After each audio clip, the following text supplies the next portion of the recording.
શાળાઓ શરૂ પણ વિદ્યાર્થીઓના હાથમાં હજુ નથી પુસ્તકો.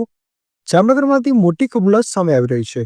શાળાઓ શરૂ થવા છતાં હજુ સુધી એકેય ધોરણના વિદ્યાર્થીઓને પાઠ્યપુસ્તક ઉપલબ્ધ ન થતા મુશ્કેલીનો સામનો કરવો પડી રહ્યો છે. ખાસ કરીને ધોરણ 3 સિવાય મોટાભાગના ધોરણોમાં પુસ્તકની અછત જોવા મળી રહી છે.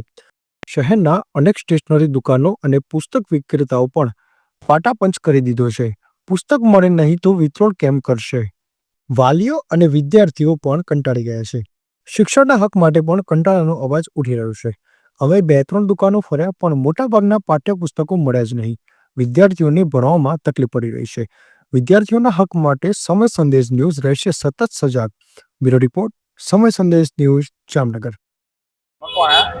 જામનગર જામનગર મારી બેબી ધોરણ 5 માં અભ્યાસ કરે છે અને ચોપડા પાઠ્યપુસ્તકો માટે સ્કૂલમાંથી બહાર લેવાનું કીધું છે અને પાઠ્યપુસ્તકની દુકાને હરિયાપટ્ટી કરી આજે આવશે કાલે આવશે. અમુક બુક હોય છે, અમુક બુક નથી હોતી. સ્કૂલ ચાલુ થઈ ગઈ, વિદ્યાર્થી અભ્યાસ કેમ કરી રીતના કરે? એક મારો પ્રશ્ન બધાનો પ્રશ્ન હોય છે કે એક બુક હોય છે, બીજી બુકમાં ધક્કો ખાવાનો.